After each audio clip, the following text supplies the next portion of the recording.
Hello, everybody. This is Gerald Salenti, and it's Wednesday, October 22nd, 2025. And we're very, very fortunate to have back with us Judge Andrew Napolitano. He was on a trip over there to Moscow and speaking to students, graduating students, about the Constitution of the United States. Yeah, the judge only knows more about the Constitution, the Bill of Rights, than probably anybody that I know. And I ask anybody to let me know if anybody that you know knows more than him. But nobody could tell me that. And he's a real man of honor when it comes to the United States, what the country was founded upon, and how it's declined in front of our eyes. And Judge, thanks for being here. Tell us about what you were doing over there in Moscow. Gerald, it's always a pleasure to be on with you, my friend. I was a guest of a network with which you are familiar, RT, Russia Today, which is really today the largest television network in the world. They reach 1 billion people every day. Rick Sanchez, with whom I worked at Fox 25 years ago, is their principal 6 p.m. Evening anchor, and they were celebrating their 20th anniversary. They actually arranged for me to give us a lecture to about 450 undergraduate and graduate students at the School of International Diplomacy of Moscow State University, of which Russian Foreign Minister Sergei Lavrov is a graduate. I got to tell you, the guys all wore coats and ties. You would have loved this. The ladies all wore dresses. The minute they saw me walk in the room, everybody stood up. Oh, It was absolutely, I was overwhelmed with their understanding of English, their understanding of the Constitution and the questions they asked, and their personal decorum. I was absolutely overwhelmed. The dean said to the audience, we haven't had a speaker here in 4 years between COVID and the special military operation. But I must tell you, Judge Napolitano, you are very good friends with the last person who stood right here at this podium, John Mearsheimer. wow. I mean, God, to compare me to John Mearsheimer was just overwhelming. He's, one of the smartest people on the planet and one of the most in demand. So it was a wonderful experience. Their questions were terrific, Gerald, not pabulum, but serious questions about the extent of free speech. They wanted me to talk about Trump, but I shied away from it. The nature of checks and balances, the nature of federalism. How can something be legal but unconstitutional? These were it was a great academic experience. The interview with Maria Zakharova was very, very enlightening. Her understanding of American attitudes, culture, biases, prejudices, mores is terrific. And then she said to me, I used to live in the neighborhood. They obviously know where I live, in the neighborhood where you live, near the UN on the Upper East Side of Manhattan. Where do you shop? I told her. She goes, I used to go there twice a week. I mean, her familiarity with Americans, the Russians do not put political hacks in these jobs. They put people with profound understanding of Americans and Chinese. They sort of choose their specialty, East or West.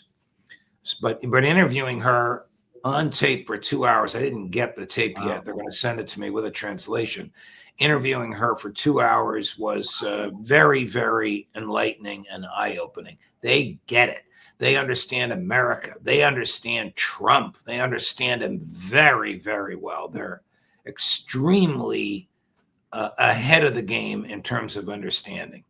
I mean, look at these 450 students. None of them was over 30.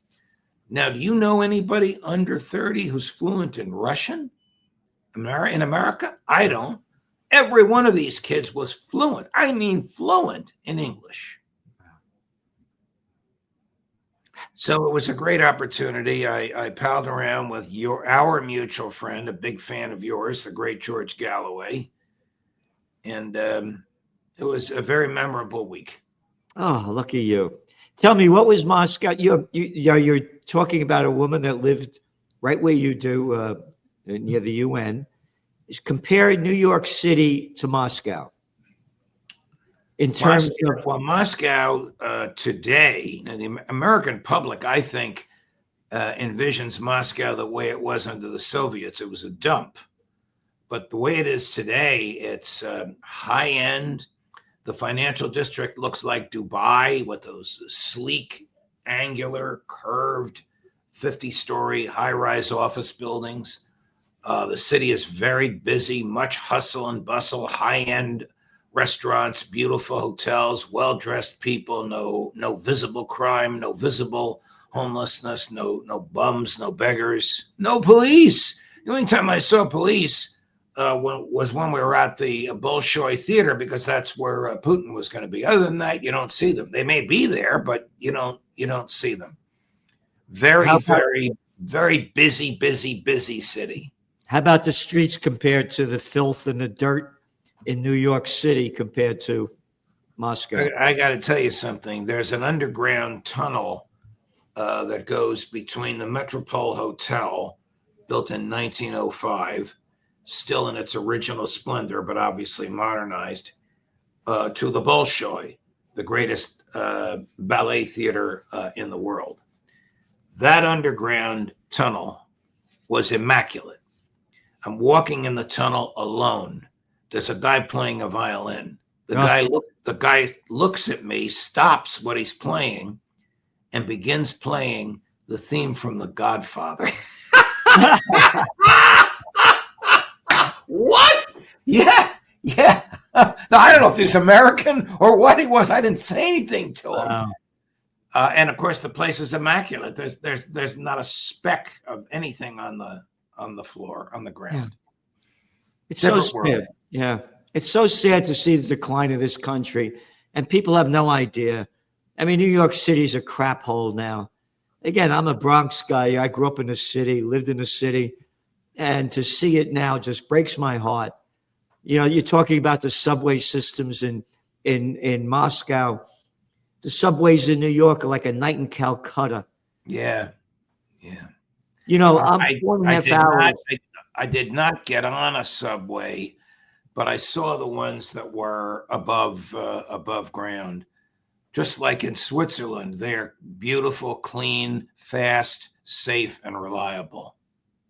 You know, if I drive to Montreal, I'm 4.5 hours away by car.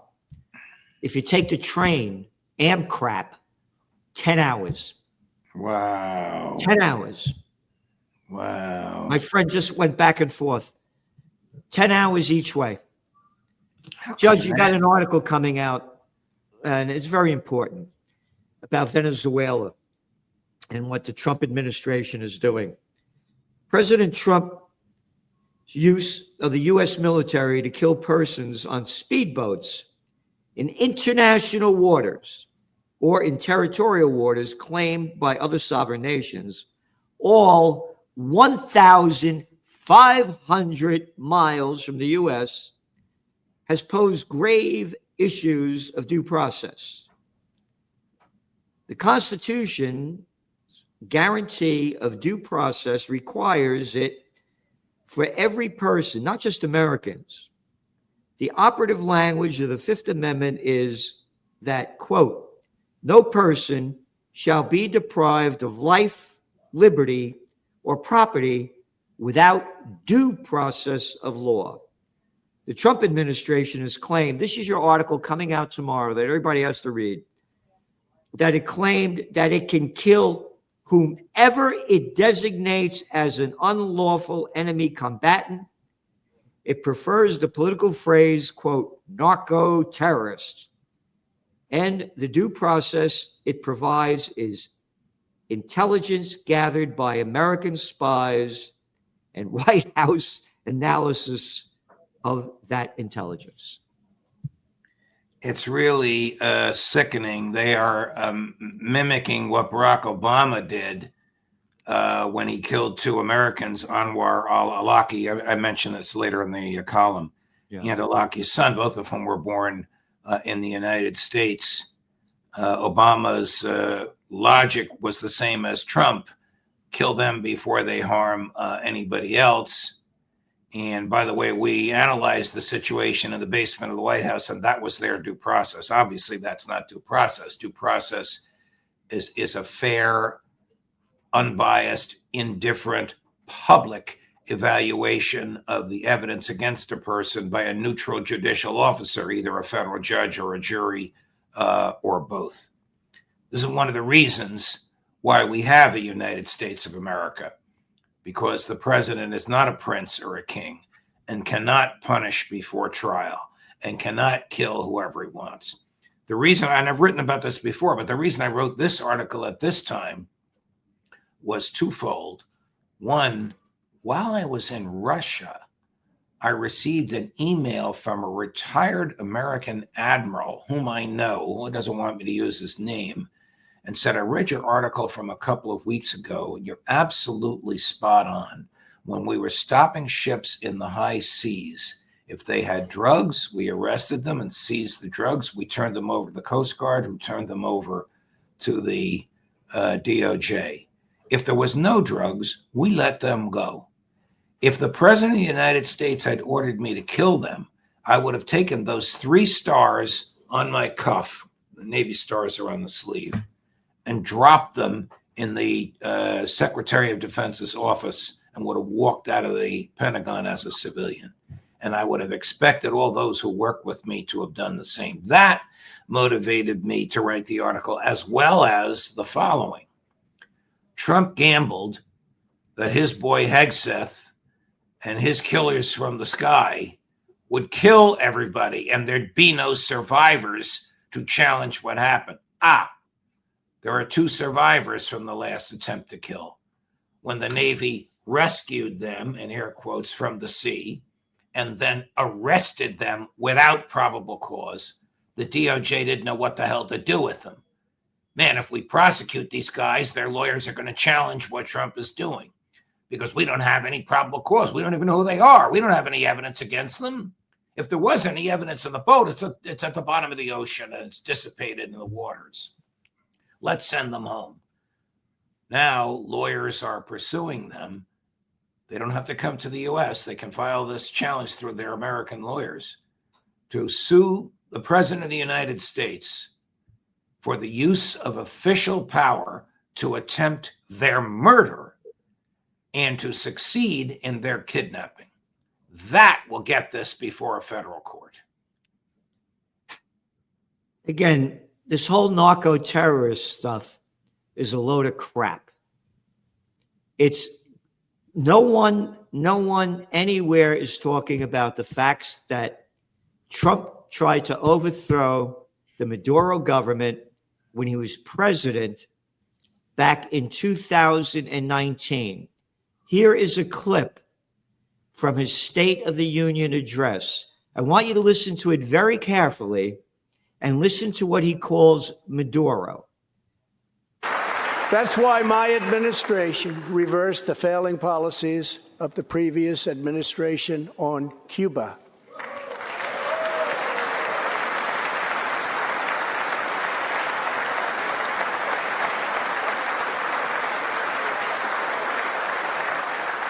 We are supporting the hopes of Cubans, Nicaraguans, and Venezuelans to restore democracy. The United States is leading a 59-nation diplomatic coalition against the socialist dictator of Venezuela, Nicolas Maduro.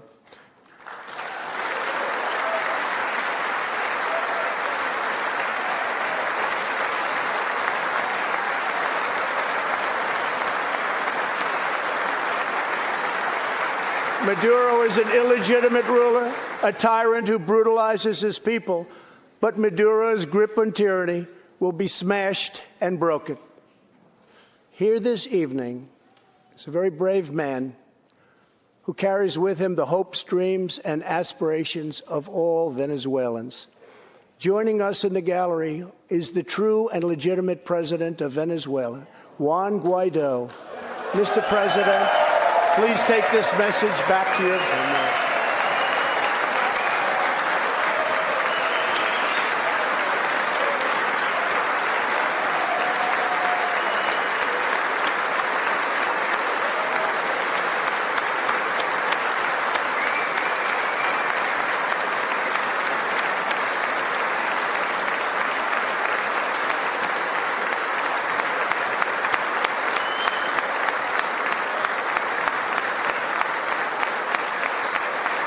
Thank you, Mr. President. Great honor. Thank you very much. Please take this message back that all Americans are united with the Venezuelan people in their righteous struggle for freedom. Thank you very much, Mr. President. Is that unbelievable? Well, he is a CIA asset, of course, and the CIA is now paying his tuition at the University of Miami, where he's a grad student. But again, what we just watched, nobody's talking about. Yeah. Let's go back to the language. He says that, first of all, did you see all the little clown boys and girls called Congress standing up and applauding? Yeah. Yeah. And we're going to restore democracy in Venezuela. What? Who the hell are we to say what's going on over there? Right. Right. Oh, the democracy that we're losing in this country that you write about each week? How they keep robbing us of our Bill of Rights, of our Constitution? And we're going to restore democracy in a country where we're losing it right here? Right, right. He goes on to say that he called Maduro a socialist dictator. Had nothing to do with drugs, did it? And now they're playing this thing about we're stopping them from bringing in narco-terrorists about drugs. I mean, and he calls him an illegitimate ruler. Who is he to call him an illegitimate ruler?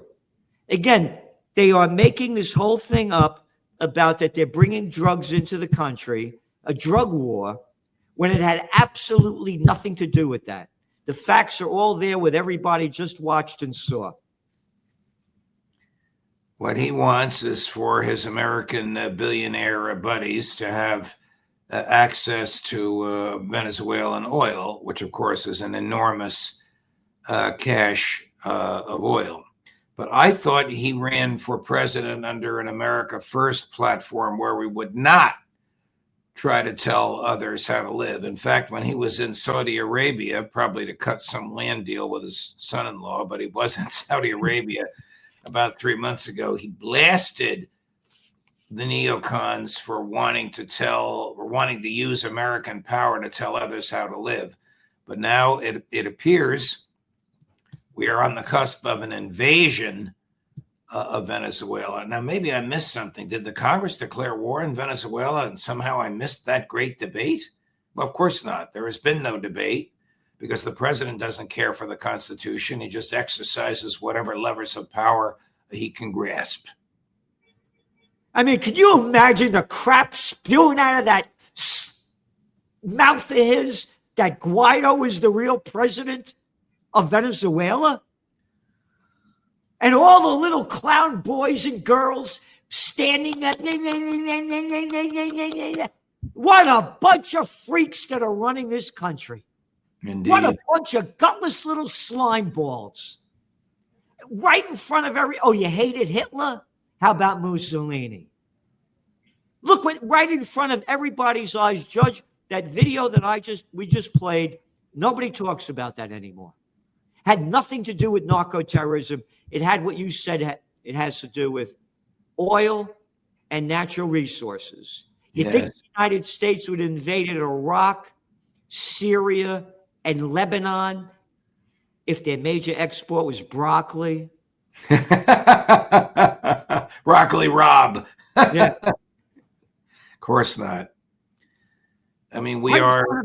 And there's no outrage. Oh, and all these little slime balls that, fine.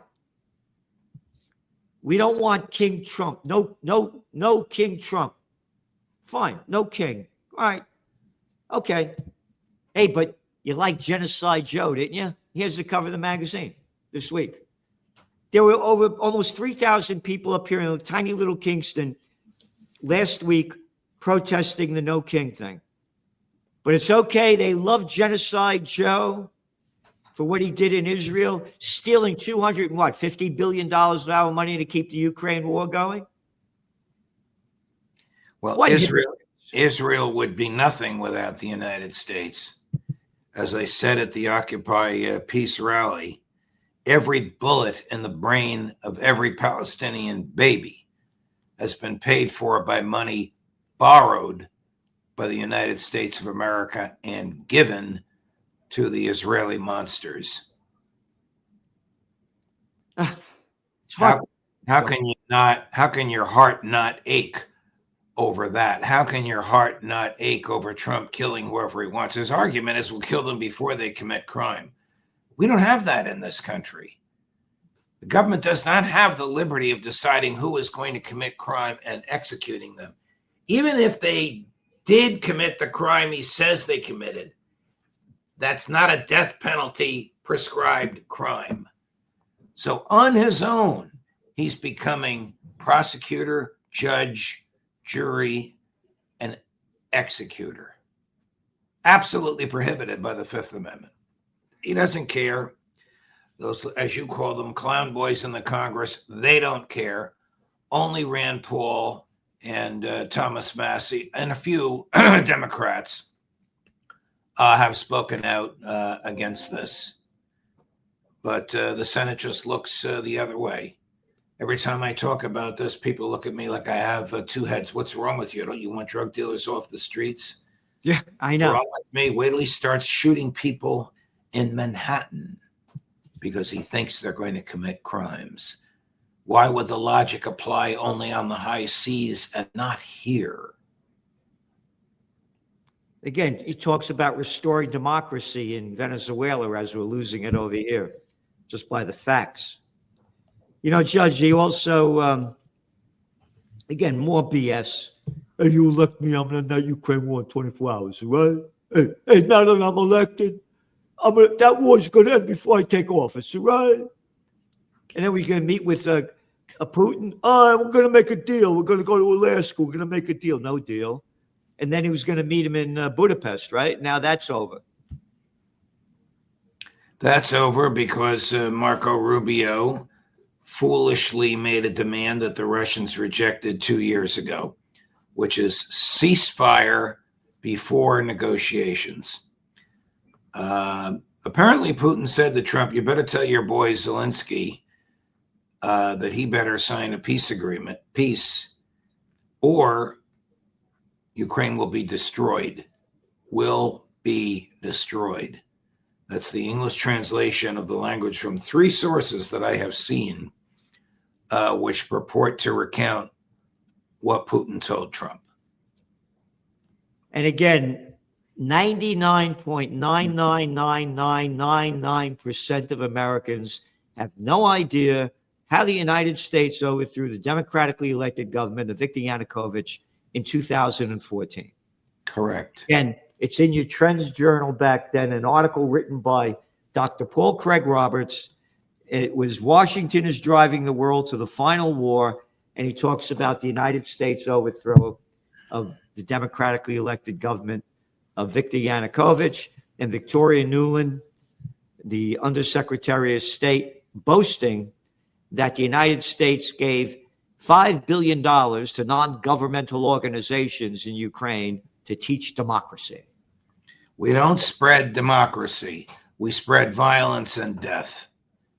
And when you search the world looking for monsters to slay, they have a way of following you home. Yeah. This is so sad. Again, as I said, you know, no king, Trump, fine. But genocide, Joe Biden, okay? And that's all right. We love that. They're hypocrites. None of them occupy peace. Not a word about peace. And about, hating the kings. What do you got? 43 kings around the world, right? How about going after the rest of them? And by the way, when you look at that video, and anybody could go put it up on YouTube about Trump's State of the Union address with Guaido, there's a little clown boy next to him, next to Guaido, all dressed up in his costume with all these little things on his chest, you know, a little military guy, little boy, all these little costumes, these kings, and they dress up in. And don't forget to kiss their hand and their ring and kneel down. What kings? I said if they were Italian, you'd call them a mafia. When are you going to visit King Charles and Queen Camilla, Gerald? Yeah. What a freak show. Judge, thanks for all that you do. And who's you going to have on coming up? Oh, Phil Giraldi and Jeff Sachs. Boy, I got to tell you, I just read an article that Giraldi put out about Winston Churchill. He just put it out. And about what a slime ball Winston Churchill really is. I saw the same piece. It was fabulous. Yeah. Fabulous. And people have no idea about it. Yeah. No idea. No, Giraldi's one cat, man. Yeah, and who else you have on? Professor Sachs. What will Israel do next? Yeah. Terrific guy. And Napoleon once said, and this is a thesis of Phil's about Churchill, history is not what happened. It's what people think has happened. Of course. So much of it has been whitewashed. Yep. So many monsters have been elevated to sainthood, and so many decent human beings history has tried to forget. Yep. And look. People have no idea about the Iraq War, how we were lied into it. Right. They have no idea. This is my book, Trend Tracking, Trends 2000. This book was an international bestseller about how that little slime ball, McNamara, lied about the Gulf of Tonkin incident and finally admitted it just before he died. Right. And then again, people have no idea, like you just said about history. It's whitewashed crap. So everybody go to Judging Freedom if you want to see something that you're not going to see anywhere else. Judge, thanks for being on. Great to see you back, and we'll see you next week. You got it, Gerald. All the best, my friend. Ciao, ciao.